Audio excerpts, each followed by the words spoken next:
Two things that happen now that is just astounding. Number one, the bulk of the Muslims have fled to a foreign land. Number two, two of the most promising men of their town have converted. And so this caused them to really come together and think about what they would do. And it is said that in the 7th year of the da'wah, all of the Qurashi tribes came together and discussed what needed to be done until they agreed we need to kill Muhammad. That's the only thing on their mind is to kill, kill, kill. So for the final time, they went to Abu Talib and they say to him that you do not have any choice in the matter. Either you will hand over Muhammad and we will give you whatever blood money and none of us is going to do the job, it's not going to be a Qurashi, or we will have to cut you off from the Quraysh. How are you going to cut us off? We're blood relatives. None of us will allow you to get any food and water. We will boycott you. No marriages and no money and no business transactions. Any of us who owns a business, we're going to tell him that he cannot buy and sell anything for you. Food, water, drink, nothing. And when the Quraysh came to Abu Talib like this, Abu Talib himself became furious. And he said, do as you please, I'm not going to hand my nephew over to you. Abu Talib therefore decided that if we're not going to be able to buy and sell in Mecca, we're going to not have any access to the shops of Mecca, then let us go and live elsewhere. And they moved to some of the valleys that the Banu Hashim owned, and they were called the valleys of Abu Talib, Shi'bi Abi Talib. And so Abu Talib then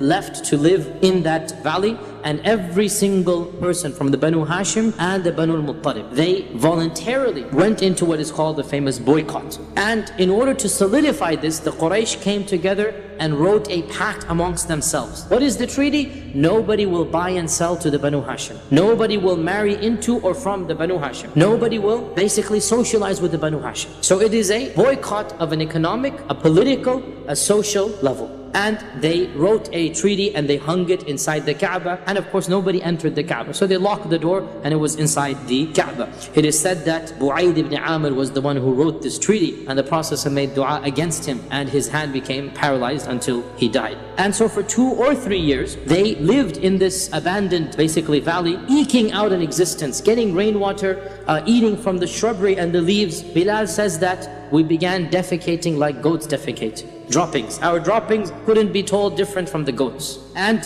one of their main sources of food was that every few weeks somebody felt sympathy for them and would send in some secret supplies into the valley. Otherwise, they eked out an existence. It is said that when they tried to go to the city, even when foreigners came, because foreigners are not under the boycott, during Hajj season, they're coming with supplies. Sometimes they try to sneak in some food. Sometimes they were successful. Other times, if they were caught or the people saw them, Abu Jahl would come and say, do not sell to these people. I will pay you double whatever they're offering you. Even during these 2-3 years, the Prophet ﷺ continued to give da'wah during the Hajj season. He would go out of the valley and he would meet with the tribes during the Hajj season and continue to try to find converts to the faith. When did and how did the boycott stop? As we said, the boycott probably lasted 2 or 3 years, and a number of incidents happened that brought about its conclusion. The first of these is that the Prophet ﷺ made a dua against them and said, "Oh Allah, send upon them a famine like the famine of Yusuf." That bad. And so the famine became so bad for the people of Mecca that they were forced to eat carcasses and to chew on dead animal skin. They had nothing else left after that time, and they realized this was because of the dua of the Prophet ﷺ, and they sent some messengers to try to bring about some reconciliation. The second incident is that some of the people of Quraysh whose hearts were softer, we already said this, they decided that they should do something to break the pact. And so the main one here was Hisham ibn Amr. Hisham ibn Amr felt that he needed to do something. So he called his friend Zuhair ibn Abi Umayma and they said, what can we do to bring about an end to this boycott? So they said, first thing we need to do is to bring about all of the people who are sympathetic, get them together. So they thought, who can they invite? And they invited Mut'im ibn Adi, number 1 on their list. Mut'im ibn Adi, let's bring him in. Abu al-Bukhtari ibn Hisham, other people, 3, 4, 5 people whom they knew did not like the boycott. And then they said, what can we do? What plan can we do? So Zuhair said, I have a plan. The next day, they went to the Kaaba and they all seated where they usually sit. Everyone goes to his place in this corner, that corner, that corner. So Zuhair stood up and he said, for how long are we going to starve our own kith and kin to death? Abu Jahl became furious. Who do you think you are? We all agreed to this treaty. So when he said this, Hisham stood up. No, I didn't agree. You agreed. This is your idea. What do you mean it's my idea? We had a meeting here. Mut'im them stood up. No, we didn't. This was something you forced on us, right? I didn't force it on you, we all agreed. Then the fourth one, al-Bukhturi stood up, right? So one by one, every single person planted strategically around the Nadi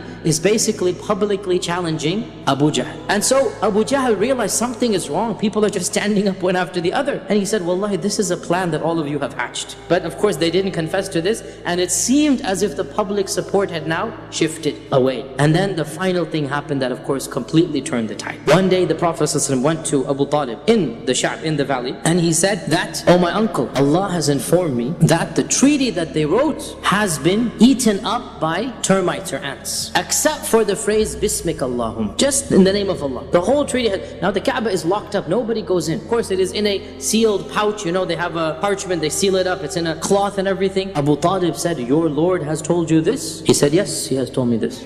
Abu Talib said, I will stake my whole case on this. He said, yes, stake it on this. So Abu Talib then, for the first time since the enactment of the treaty, marched back with a group of basically non-Muslims of the Banu Hashim, and he said, oh my people, let's forget about everything, let's just bring out this treaty and let's see if we can reach a negotiation and deal. So they became happy that maybe you're going to agree to hand over the Prophet. So they took out the treaty from the, it's still in the capsule or still in the cloth, right? And they put it here. Now Abu Talib said, my nephew has informed me that his Lord has told him that the treaty is no longer in existence. Everything has been eaten except Bismik Allahum. So my challenge to you is, Abu Talib stakes it all on his iman in the Prophet telling the truth. My challenge to you is, if that is the case, then let us be and we'll return to Mecca. And we'll ignore the whole incident basically. And if it's not, then I'll hand over him to you instantaneously. Do with him as you please. So they said, well, of course, I mean, it seems obvious to them. Why would that possibly harm them? And so they opened up the bag, they opened up the cloth, and lo and behold, there was no treaty except for the phrase, Bismik Allahum. And they were furiated. They said this is of the sihr or magic that he's done, but they couldn't do anything because the promise had been given, and therefore this allowed them to return back to Mecca, and this was what caused the treaty to be annulled. We learned that the Prophet ﷺ and the Sahaba, they returned back to Mecca probably around the 10th year of the da'wah, when the Prophet ﷺ was around 49 years old. They finally returned to Mecca around 2.5 to 3 years before the hijrah of the Prophet ﷺ.